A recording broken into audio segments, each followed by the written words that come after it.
ॐ ज्ञानतिमिरान्धस्य ज्ञानाञ्जनशलाकया सत्सरोन्मिलितं येन तस्मै श्रीगुरुवे नमः।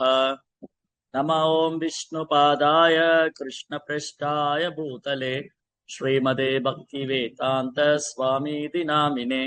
नमस्ते सारस्वति देवे गौरवाणी प्रचारिणे निर्विशेष शून्यवादी पाशातदेशतारिणे। जय श्री कृष्ण चैतन्य प्रभु नित्यानंद श्री अद्वैत गदाधर श्रीवासदि गौर भक्त वृंद। हरे कृष्णा कृष्ण कृष्ण हरे हरे, हरे राम राम राम हरे हरे।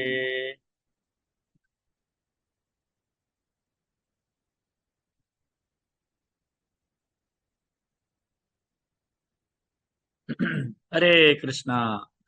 பக்தர் எல்லாருக்கும் இனிமையான மாலை வணக்கம். தினம் ஒரு கீதை. பகவத்கீதையினுடைய முதலாம் அத்தியாயம் குருக்ஷேத்திர போர்க்களத்தில் படைகளை கவனித்தல். பகவத்கீதை எளிமையாக கற்றுக்கொண்டு எளிதாக பயிற்சி செய்வதற்கான ஒரு அற்புதமான வாய்ப்பு. ஸ்ரீல பிரபுபாதுடைய பொருளுரை. பிரபுபாத் நமக்கு என்ன சொல்லி கொடுத்திருக்கார், இதை எப்படி நம்ம புரிஞ்சுக்கிறது, நடைமுறையில் எப்படி பயிற்சி பண்ண போறோம் அப்படிங்கிறத இந்த ஒரு வகுப்பு. இன்னைக்கு பகவத்கீதை சத்சங்க வகுப்புல கலந்துட்டு இருக்கிற எல்லா பக்தர்களுக்கும் என்னுடைய பணிவான நமஸ்காரம். இன்னைக்கு பகவத்கீதையினுடைய முதல் அத்தியாயத்துல 41 மற்றும் 42 இரண்டு ஸ்லோகம். சங்கரோ நரகாயைவ குலஜ்ஞானாம் குலஸ்ஸ பதந்தி பித்ரோகேஷாம் லுப்த பிண்டோதக கிரியா. தேவையற்ற ஜனத்தொகை பெருக்கம் குடும்பத்திற்கும் குடும்ப பண்பாட்டை அழிப்போருக்கும் நிச்சயமாக நரக நிலைமையை ஏற்படுத்துகிறது. அது போன்ற சீர்குலைந்த குலங்களின் முன்னோர்கள் வீழ்ச்சி அடைகின்றனர். ஏனென்றால் அவர்களுக்கு பிண்டமும் நீரும் அளிக்கக்கூடிய நிகழ்ச்சிகள் நடப்பதில்லை. தோஷேரேதை குலஜ்ஞானாம் வர்ணசங்கர காரகை உத்சாதித்யந்தே ஜாதி தர்மஹா குல தர்மாச்ச சாஸ்வதஹா. குடும்ப பண்பாட்டை அழித்து தேவையற்ற குழந்தைகளை தோற்றுவிக்கும் தீயவர்களின் செயல்களால் அனைத்து வித ஜாதி தர்மங்களும் குல தர்மங்களும் அழிவுறுகின்றன. சரி, ரொம்ப முக்கியமான ஸ்லோகம் இந்த ரெண்டு ஸ்லோகம். அர்ஜுனன், இந்த மகாபாரத யுத்தம் தேவையற்றது, இதை செய்ய வேண்டாம், இதை நான் பண்ண மாட்டேன், இந்த யுத்தத்தை நான் செய்ய மாட்டேன், இது எனக்கு வேண்டாம் அப்படின்னு இந்த யுத்தத்தை நிராகரிப்பதற்கான ஒரு 5 காரணங்களை முன்வைக்கிறார். அந்த 5 காரணத்துல நம்ம இன்னைக்கு 4வது காரணத்தை பார்த்துட்டு இருக்கோம். இதுக்கு முன்னாடி 3 காரணங்கள். என்னுடைய ஜனங்க, என் உறவினர்கள், என் நண்பர்கள், என் மாமன்மார்கள், என் மைத்துனர்கள், என்னுடைய பாட்டனார், என்னுடைய ஆச்சாரியன், இவங்களோடவா நான் சண்டை போடணும்? முடியாது கிருஷ்ணா, முடியாது. நீங்க மதுங்கிற அரக்கனை கொன்னவர், கேசி என்ற அரக்கனை கொன்ன கேசவா, மது என்ற அரக்கனை கொண்ட மதுசூதனா, என்ன மட்டும் ஏப்பா என் சொந்தக்காரங்களை கொல்ல சொல்றீங்க? அதை நான் பண்ண மாட்டேன், என்னால முடியாது. 2வது காரணம், எனக்கு சந்தோஷம் போயிடும். இந்த உறவினர்கள்லாம் கொன்னதுக்கு அப்புறம் நான் எப்படி சந்தோஷமா இருக்க முடியும்? நான் எப்படி அனுபவிப்பேன்? இப்போ நான் ராஜ்யம், அர்ஜுனா, சரி கிருஷ்ணா, கிருஷ்ணா நீங்க சொல்ற மாதிரி நான் ராஜ்யத்தை ஜெயிச்சா கூட என்னோட சந்தோஷத்தை பரிமாறுறதுக்கு இவங்கெல்லாம் இருக்க மாட்டாங்களே, என்னோட சந்தோஷத்தை பரிமாறுறதுக்கு இவங்கெல்லாம் இருக்க மாட்டாங்களே அப்படின்னு அர்ஜுனன் வருத்தப்படுற. அதனால நான் சண்டை போட மாட்டேன். 3வது காரணம், பாவமே சேரும். அவங்க வேணா பாவிகளா இருந்துட்டு போட்டோம், அவங்க வேணா பாவம் பண்ணட்டும், அவங்களுக்கு ஒண்ணு அந்த பாவத்தை நாம சம்பாரிச்சுக்கணுமா? அது வேண்டாம் அப்படின்னு இந்த 3 காரணம் இது முன்னாடி நம்ம படிச்சது. 4வது காரணம் தான் நேத்து நம்ம படித்தோம், குல தர்மம் போயிடும். எப்படி குல தர்மம் போகும்? இதுக்கு முந்தைய 2 ஸ்லோகத்துல அர்ஜுனன் சொன்ன பீஷ்மர், துரோணர் போன்ற வயது முதிர்ந்தவர்கள், அனுபவசாலிகள், உலக அனுபவம், ஆன்மீக அனுபவம், அனைத்து அனுபவம் பெற்றவர்கள் பீஷ்மர் போன்ற முதியவர்கள். பீஷ்மர், துரோணரை போன்ற முதியவர்கள்லாம் இந்த யுத்தத்துல கொல்லப்பட்டா இளைய தலைமுறையை வழிநடத்த யார் இருப்பா? யாரு இளைய தலைமுறையை வழிநடத்துவாங்க? அப்ப இளைய தலைமுறையினர் தவறான வழியில போயிட மாட்டாங்களா? அப்படி இளைய தலைமுறை தவறான வழியில போகும்போது பெண்கள் தவறான வழியில போயிடுவாங்க. அப்படி பெண்கள் குல தர்மத்தை விட்டு போகும்போது குல நாசமாயிடும். அப்ப தேவையில்லாத சந்ததி வரும். அதுக்கு நான் காரணம் ஆயிடுவேன். அதனால பண்ண மாட்டேன். அப்படி மீண்டும் அந்த குல தர்மத்தை அர்ஜுனன் பறைசாற்றுகிறார். இந்த யுத்தம் நடந்தா என்ன நடக்கும்? இந்த யுத்தம் நடந்தால் குல தர்மம் போயிடும், குல நாசமாயிடும். அப்படி ஒரு குல தர்மம் போன சமுதாயத்துல, குல நாசமான சமுதாயத்துல முன்னோர்களுக்கு செய்யப்பட வேண்டிய வழிபாடு செய்யப்படாம போயிடும். தேவையற்ற ஜனத்தொகை பெருக்கத்தால் வர்ணசங்கரா, தேவையற்ற ஜனத்தொகை பெருக்கத்தினால என்ன ஆயிடும் கிருஷ்ணா? குடும்பத்தில் உள்ள குடும்ப பண்பாட்டை அழிக்கப் போகும் நிச்சயமான நரக வாழ்க்கை. இளைய தலைமுறையை வழிநடத்துறதுக்கு யாரும் இல்லாம தவறான பாதையில போவாங்க. அந்த மாதிரி வீழ்ச்சி அடைந்த குடும்பத்துல குலத்துல முன்னோர்களுக்கு அளிக்கப்படுற பிண்டதானம் செய்யாம போக அவங்க நரகத்துக்கு போயிடுவாங்க. அதுக்கு நான் காரணம் ஆயிடுவேன் அப்படிங்கறது அர்ஜுனுடைய வாதம். அப்போ இந்த குல தர்மம், ஜாதி தர்மம், குல பண்பாடுங்கிறது பிறப்பின் அடிப்படையில் கிடையாது. இதை நம்ம தெளிவா புரிஞ்சுக்கணும். ஜாதி தர்மா அப்படிங்கிற வார்த்தை பகவத்கீதையில இருக்கு. இந்த ஸ்லோகத்துல அர்ஜுன் என்ன சொல்றாரு? தோஷேர் ஏதே குல ஞானா வர்ணசங்கர காரகை உஷ்யாதந்தே ஜாதி தர்மக குல தர்ம சாஸ்வதா. ஜாதி தர்மம், ஜாதி என்று சொன்னால் பிறப்பால் கிடையாது. இது நம்ம நல்லா ஞாபகம் வச்சுக்கணும். இன்னைக்கு சமுதாயத்துல மக்கள் இதை தவறாக புரிந்து கொண்டிருக்கிறார். மக்களாகட்டும், அரசியல் தலைவர்கள், பிறப்பை வைத்து அரசியல் செய்யும் அரசியல் தலைவர்கள், ஜாதியை வைத்து அரசியல் செய்யும் அரசியல் தலைவர்கள் இன்று மக்களை தவறான திசையில் அழைத்து செல்கின்றார். ஏற்கனவே சமுதாயம் வீழ்ச்சி அடைந்து விட்டது. நம்ம சமுதாயம் வீழ்ச்சி அடைஞ்சிருச்சு. இன்னைக்கு இந்த குல தர்மம்னா என்ன, ஜாதி தர்மம்னா என்ன, நம்முடைய தர்மம் தான் என்ன தெரியவே செய்யாது. ஏன்னா கலியுகத்துல பெரும்பாலும் மக்கள் அதர்மம் பக்கம் இருக்கு. அதர்மத்தின் பாதையில் இருக்கிறனால தர்மத்தின் பாதை ஏறக்குறைய நம்ம மறந்துட்டோம். அப்ப தர்மத்தின் பாதை என்னது? தர்மம் து சாக்ஷாத் பகவத் பணீதம். பகவான் என்ன சொல்லியிருக்காரோ, சாஸ்திரம் என்ன சொல்லியிருக்கோ அதுதான் தர்மம். அப்போ அந்த அதுதான் உயர்ந்த தர்மம். பகவானை வழிபடுவது, பக்தி தொண்டு, அதுதான் உயர்ந்த தர்மம், பரோ தர்மம். அந்த பகவானை திருப்திப்படுத்துவதற்காக பகவானது பக்தி சேவைதான் உயர்ந்த தர்மம். அந்த தர்மத்தை நோக்கி நம்மை அழைத்து செல்வதற்காக பல்வேறு தர்மங்கள். அந்த அனைத்து தர்மங்களும் பிறப்பின் அடிப்படையில் அல்ல, குணத்தின் அடிப்படையில், தொழில் அடிப்படையில். பிராமணன், சத்திரியன், வைஷ்யன், சூத்ரன், பிரம்மச்சாரி, கிரகஸ்தன், வனரப்பிரஸ்தன், சந்நியாசி. 4 வர்ணங்கள், 4 ஆசிரமங்கள். இது குணத்தின் அடிப்படையில 4 வர்ணம். பிராமண ஜாதி, சத்திரிய ஜாதி, பிராமண ஜாதி தர்மம், சத்திரிய குல தர்மம், வைஷ்ய குல தர்மம், சூத்திர குல தர்மம். அப்படின்னா அந்தந்த குலத்துக்கு ஒரு தர்மம். அந்த தர்மத்தை சரிவர செய்து அதன் மூலம் இறைவனை திருப்தி செய்வது. இப்ப உதாரணத்துக்கு ஸ்ரீரங்கம் கோயில், ரொம்ப பழமையான பிரசித்தி பெற்ற கோயில் ஸ்ரீரங்கம். அந்த ஸ்ரீரங்கம் கோயில்ல 7 நுழைவாயில். அந்த 7 நுழைவாயிலையும் 7 தரப்பட்ட மக்கள் வாழ்றாங்க. கோயிலுக்கு அந்த கர்ப்ப கிரகத்துக்கு அருகாமையில் உள்ள நுழைவாயில்ல, கோயிலுக்கு பக்கத்தில் உள்ள நுழைவாயில அக்ரஹாரம் பிராமணர்கள் வாழ்றாங்க. அதுக்கு அடுத்தது கோயிலை நிர்வாகம் பண்றவங்க, அதுக்கப்புறம் வியாபாரம் செய்யறவங்க, அதுக்கப்புறம் தொழிலாளர் பிரிவினர். இப்ப யாருக்கும் இங்க இடம் இல்லாம இல்ல, எல்லாருக்கும் இடம் உண்டு. அவரவர் குணத்தின் அடிப்படையில், தொழில் அடிப்படையில். இப்போ ஸ்ரீரங்கம் கோயில் ஒரு பிரம்மாண்டமான கோயில். அந்த பிரம்மாண்டமான ஸ்ரீரங்கம் கோயிலை நிர்வாகம் செய்வதற்கு மன்னர் தேவை. கோயிலை கட்டுவதற்கு தொழிலாளர்கள் தேவை. கோயிலை நிர்வாகம் பண்றதுக்கு மன்னர் தேவை. கோயிலுக்கு தேவையான பொருட்கள், தானியங்கள், காய்கறிகள், பால், பழம் கொண்டு சேர்வதற்கு வணிகர்கள், வைசியர்கள் தேவை. கோயில்ல விக்கிரகத்தை சேவை செய்வதற்கு பிராமணரும் தேவை. இந்த 4 சமுதாயம் சேர்ந்து இருந்தாதான் அந்த கோயில் சிறப்பா நடக்கும். ஒரு கோயில் சிறப்பா நடக்கணும்னா அந்த கோயிலை பூஜை பண்றதுக்கு பிராமணர்கள் வேணும். அந்த கோயிலை நிர்வாகம் பண்றதுக்கு நல்ல தலைமை பொறுப்பேற்கக்கூடிய ஒரு சத்திரியன், ஒரு நிர்வாக திறன் படைத்த ஒரு தலைவர் வேணும். அப்புறம் அந்த கோயில்ல அன்னதானம் செய்து உணவு தானியங்களை வழங்கக்கூடிய ஒரு வியாபாரிகள் வேணும். அப்புறம் ரத வீதியை சீர்படுத்துவது, கோயில் வேலையை சரி பண்ணுவது, பெரிய பெரிய பிரம்மாண்டமான தேர்கள் செய்வது, ஏரிகள் வெட்டுவது, குளம் வெட்டுவது, இதுக்கெல்லாம் தொழிலாளர் தேவை. அப்ப நாளைக்கே பெருமாளுக்கு ஒரு தெப்போற்சவம் பண்ணணும். அப்போ ஒரு தெப்ப குளம் வேணும். அந்த குளத்தை யார் செய்வா? அந்த தொழிலாளர் செய்வார். அதுக்கப்புறம் அதுக்கான செலவை யார் ஏத்துக்குவார்? மன்னர் ஏத்துக்குவார். அந்த தெப்ப திருவிழா யார் பண்றா? பிராமணர்களா வேத மந்திர பாராயணம் செய்து அந்த தெப்ப திருவிழா நடத்துறாங்க. பிரசாதம் யாரு கொடுக்குறா? வியாபாரிகள். அவங்க என்ன பண்றாங்க? தானியங்கள், காய்கறிகள், பால், பழம்லாம் கோயில கொண்டு கொடுத்து இன்னைக்கு அன்னதானத்துக்கு நான் பொறுப்பேத்துக்கிறேன், எங்களுடைய சேவை ஏத்துக்கங்க.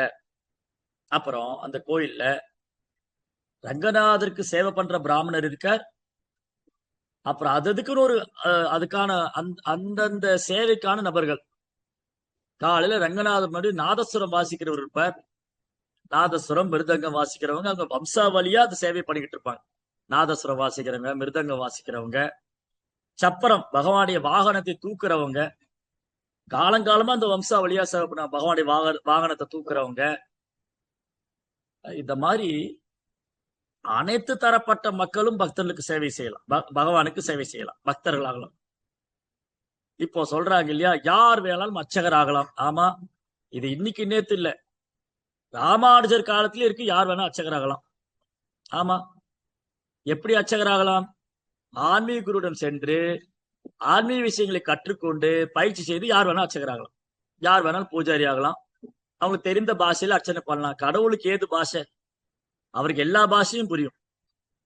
அவருக்கு வந்து ஸ்பானிஷ் லாங்குவேஜ்ல ப்ரேயர் பண்ணாலும் புரியும், ஜப்பான் லாங்குவேஜ்ல அப்படி ப்ரேயர் பண்ணாலும் புரியும், ஓம்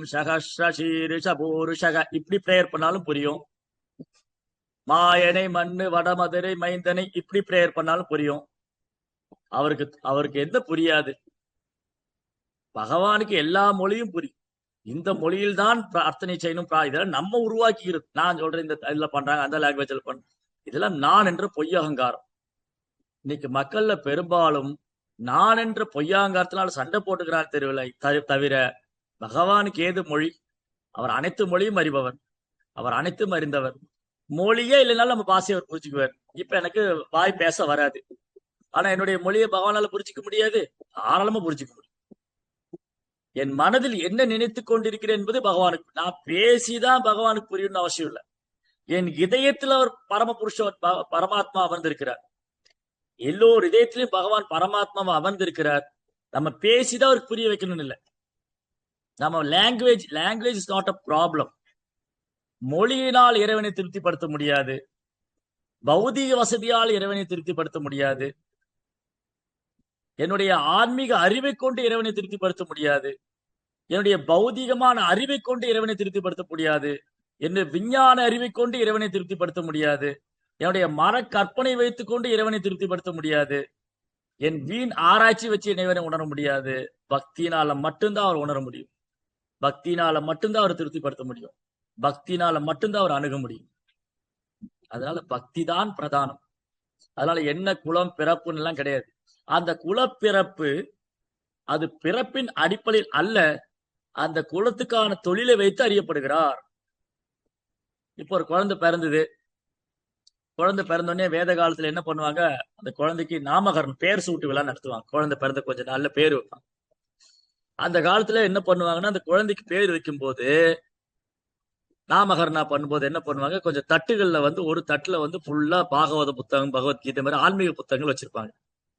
இன்னொரு தட்டு நிறைய பொற்காசுகளை வச்சிருவாங்க, ஆபரணங்கள் பொற்காசுகள். இன்னொரு தட்டு நிறைய தானியங்களை வச்சிருவாங்க. இன்னொரு தட்டு விளையாட்டு சொப்பு சாமான்களை வச்சிருப்பாங்க. இந்த குழந்தை எதை போய் எடுக்குது? அப்ப அதை வைத்து அந்த குழந்தையின் சுபாவத்தை அறிந்து கொள்ளலாம். இந்த குழந்தை ஓடி போய் புத்தகத்தை எடுத்து, அது தவழ்ந்து போய், அந்த குழந்தை தவழ்ந்து போய் புத்தகத்தை எடுத்துக்கொண்டால் வந்து நல்ல பண்டிதனாக வருவான், அவனுக்கு ஆன்மீக ஞானம் உண்டு. அந்த குழந்தை பொன் பொருளை எடுத்துக்கொண்டால் ஒரு வியாபாரி, ஒரு அரசியல் தலைவராக இருப்பவர், வந்து ஒரு ராஜ ரிஷி, அந்த ராஜா, ஒரு மன்னனாக வாழக்கூடிய அந்த சுபாவம் இருக்கு. தானியங்கள் எடுத்துக்கொண்டால் அவன் வியாபாரம் செய்யற சுபாவம் இருக்குது. விளையாட்டு தட்டு முடிச்சாமல் எடுத்துக்கொண்டால் ஒரு வியாபாரியா இருக்கக்கூடிய, அந்த ஒரு சூதரனா இருக்கக்கூடிய அந்த சுபாவம் அது வந்து அந்த குழந்தை வெளிப்படுத்து. அதுக்கப்புறம் முன்னெல்லாம் குருகுலத்து கல்வி, குருகுல பாடம் இருக்கு. குருகுலத்துல போய் படிக்கும் போது குரு வந்து பரீட்சை பண்ணுவார், இந்த சீடருக்கு எதுல ரொம்ப ஆர்வம் இருக்கு, இவருக்கு எதுல ரொம்ப டேலண்ட், இவருடைய டேலண்ட், இவருடைய ஞானம் எப்படி இருக்கு, இவருக்கு சாஸ்திரம் படிக்கிறது ஞானமா இருக்கா, அந்த சீடன் பிராமணனாக வருவார். நிர்வாக திறமை இருக்கா, அந்த சீடன் ஒரு தலைவனாக வருவார். வியாபாரம் செய்யக்கூடிய ஆர்வம் இருக்கா, அந்த சீடன் ஒரு வியாபாரியாக வருவார். இல்ல இவருக்கு இந்த இதை பத்தி ஈடுபாடு கிடையாதுன்னா அவர் தானியங்கள் உற்பத்தி பண்றது, இல்ல இந்த எளிமையான வேலை செய்வது, தட்டுமுட்டு ஜாமான்களை செய்வது, இந்த மாதிரி ஒரு தொழிலாளர் பிரிவா இருந்தா அதுக்கான குணம், அதற்கான தொழில். அப்போ இதில் எந்த தொழிலில் இருந்தாலும், எந்த குணத்தில் இருந்தாலும் இறைவன் எந்த குணம் எந்த தொழில்னு பாக்குறது இல்ல. இவர் எந்த குலத்தை சார்ந்தவர், எந்த தொழில் புரியவன் பாக்குறது இல்ல. இவர் எனக்கு அன்பு செய்யறாரா, எனக்கு சேவை பண்ண தயாரா இருக்காரா, அதான் இறைவன் பாக்குறாரு. சரி, ராமாயணத்தை எடுத்து, ராமாயணத்துல வானரம், அந்த வானரங்களை என்ன ஜாதின்னு சொல்லுவீங்க? அது மனுஷங்களா மிருகமா? வானரா, வானரன்னா அது மனுஷன் கூட சேர்த்துக்க முடியாது, மிருகத்தோடய சேர்த்துக்க முடியாது. ஆனா அவங்க சேவையை பகவான் ஏத்துட்டார். அதுக்கப்புறம் ஜடாயு ஒரு பருந்து, ஜடாயுடைய சேவையும் பகவான் ஏத்துக்கிட்டார். குகன் ஒரு வேடன், காட்டுல வேட்டையாடக்கூடியவர், அவருடைய சேவையும் ராமர் ஏத்துக்கிட்டார். விபீஷன் ஒரு ராட்சசன், சரணாகதின்னு வந்தார், ஏத்துட்டார். சுக்ரீவன் ஒரு வானரம், சேவை ஏத்துட்டார். அப்போ ராமர் இதெல்லாம் பார்த்தாரா? அவங்க என்ன பிறப்பு, என்ன குலம், என்ன கோத்திரம்? இன்னும் ராமர் பொறுத்த வரைக்கும் என்கிட்ட சரணாகதி பண்றாங்க, மேல அன்பு வச்சிருக்காங்களா, அன்பு செய்வேன். அப்ப அதுதான் பிரதானம். அப்போ இந்த குல தர்மம் ஜாதி தர்மம்லாம் எப்ப போயிடும்? எப்ப நம்ம அதை பின்பற்றவில்லையோ, அந்த குல தர்மம் ஜாதி தர்மம் பகவானுக்காக செய்யப்படலையோ, அது போயிடும். ஏன் இன்னைக்கு மன்னராட்சி போச்சு? இந்த மன்னர்களை என்ன, எப்போ அந்த பகவானுக்கு சேவை செய்யறதை கைவிட்டாங்களோ அப்பவே மன்னராட்சி வீழ்ச்சி அடைச்சு. பிராமணருடைய நிலைமை என்ன? கலியுகத்துல பெரும்பாலான பிராமணர்கள் தன் கடமையை கைவிட்டார், தன்னுடைய குல தர்மத்தை விட்டுட்டார். பிராமணருக்கு குல தர்மம் உண்டு. பட்டன் பாடன் யஜன் யாஜன் தான பதிக்கிரக, சாஸ்திரம் படிக்கணும், கத்துக் கொடுக்கணும், பகவானை வழிபடணும், கத்துக் கொடுக்கணும், ஒருத்தட்ட தானம் கொடுக்கலாம், பிறகு கொடுக்க தானங்களை ஏற்று, இந்த தொழிலால் இந்த தர்மம், இந்த குல தர்மம் தான் பிராமணர். சத்திரியனுக்கு நிர்வாகம் பண்ணுவது, ஆளும் திறமை, வீரம், விவேகம், சத்திரிய தர்மம். ரிஷிகோரஷவானிக்கும் வைசிய கர்மம், தானியங்கள் உற்பத்தி பண்றது, பசுக்களை பராமரிக்கிறது, வைசிய தர்மம். அப்ப இந்த குல தர்மம் எப்ப போயிடும்? இதுக்கான இந்த முக்கியத்துவத்தை மக்கள் மறக்கும் போது, இப்படி சொல்லலாம், பகவானு சேவையிலிருந்து அவங்க விலகும் போது இந்த தர்மம் எல்லாம் போயிடும். எப்ப பிராமணர்கள் பகவானை சேவை விட்டு விலகுனாங்களோ அப்ப பேரளவான பிராமணர்கள் அகங்காரம் கொண்டு நான் பிராமணன் நினைச்சுக்கிட்டேன். அதே மாதிரி சத்திரியா, உயர்ந்த குலத்துல பிறந்தவங்க பிறப்பால் தங்களை அடையாளப்படுத்திக் கொண்டு தகுதி இழந்து விட்டதால் அந்த தர்மம் போயிடுச்சு. அப்போ ஒரு உயர்ந்த குலத்துல பிறந்து அதற்கான குணமும் தொழிலும் இல்லை என்றால் அவர் பிரம்ம பந்து, சத்திர பந்து. அந்த உயர்ந்த குலத்தில் பிறந்த நண்பன், அவ்வளவுதான். அவர் அது கிடையாது, அதை விட்டுட்டார். அஸ்வத்தாமன் விட்டார். துரோணர் காலத்திலேயே அஸ்வத்தாமன் என்ன பண்ணாரு? கலியுகம் தொடங்க போகுது, தாபரிகம் முடிய போகுது. பிராமண குலத்துல பிறந்த அஸ்வத்தாமன் திரௌபதியுடைய 5 குழந்தைகளை வெட்டி விட்டார், பீஸ் பீஸா வெட்டிட்டார். அப்ப என்ன பிராமணர் அவரு? பிரம்மபந்து, பிராமண குலத்திலிருந்து வீழ்ச்சி அடைந்தவர். அதனால ஒருத்தர் என்ன குலத்தில் இருக்கிறார் என்பது முக்கியம் அல்ல, எந்த ஜாதி என்பது முக்கியம் அல்ல. அவர் பகவான் சரணடைஞ்சிருக்காரா, பக்தி செய்ய தயாரா இருக்காரா, பகவான் ஏற்றுக்கிறார். கிராட குணாந்திர புலிந்த புலகஷ ஆவீர சும்ப யவனா கஷாதியா அந்நேச்ச பாபேஷ சுத்தந்தி தர்ஷை பிரப விஷ்ணுவே நம. இப்ப பிராமணா, சத்ரியா, வைஷ்யா, சூத்ரா, இந்த 4 கம்யூனிட்டி, 4 தர்மம், இதுக்குள்ள கீழான பிறப்பெல்லாம் இருக்கு. கிராடன், காட்டுல வேட்டையாடக்கூடிய காட்டுவாசிகள், கிராட, ஹூனாந்திர, புலிந்த, புலகஷ, ஆவீர, சும்ப, யவனா, இந்த மாதிரி கம்யூனிட்டியில இருக்கிறவங்க கூட பகவான் கிட்ட வந்தாங்கன்னா, பக்தி தொண்டு பயிற்சி பண்ணா உடனடியாக அவங்க தூய்மை அடைவாங்க. அவங்க எவ்வளவு இழி குலத்துல பிறந்திருந்தாலும், அந்த குணம் இருந்தாலும் அவங்களும் தூய்மை அடைவாங்க. பக்தி தொண்டு அவ்வளவு மங்களமானது, தெய்வீகமானது. அதனால இன்னைக்கு அர்ஜுனன் சொன்ன ஜாதி தர்மம் எப்ப போயிடும்? எப்ப முன்னோர்கள் நம்மளை வழி நடத்துறதுக்கு சரியான ஆட்கள் இல்ல, சரியான பிதாமகர் இல்ல, துரோணர் இல்லைன்னா யார் எங்களை வழி நடத்துவாங்க? அப்ப எங்களுக்கு எப்படி தர்மம் தெரியும்? எங்களுடைய தர்மம் என்ன நீங்க எப்படி தெரியும்? எங்க தர்மத்தை நான் ஃபாலோ பண்ணு யாரு எங்க அடுத்த ஜென்ரேஷன் சொல்லி தருவாங்க? அப்ப நெக்ஸ்ட் ஜென்ரேஷன் என்ன ஆகும்? பிதாமகர் மாதிரி, துரோணர் மாதிரி யார் இல்லைன்னா அடுத்த தலைமுறைக்கு யார் இருக்கா? அப்ப அவங்க தவறான பாதையில போக மாட்டாங்களா? இந்த தர்மத்தை எல்லாம் கைவிட்டுற மாட்டாங்களா? அப்படிங்கிறத அர்ஜுனுடைய வாதம். இதை தொடர்ச்சி மீண்டும் நாளை சந்திப்போம். ஹரே கிருஷ்ணா. நன்றி, வணக்கம். ஜெய் ஸ்ரீ பிரபுபாத். ஜெய்.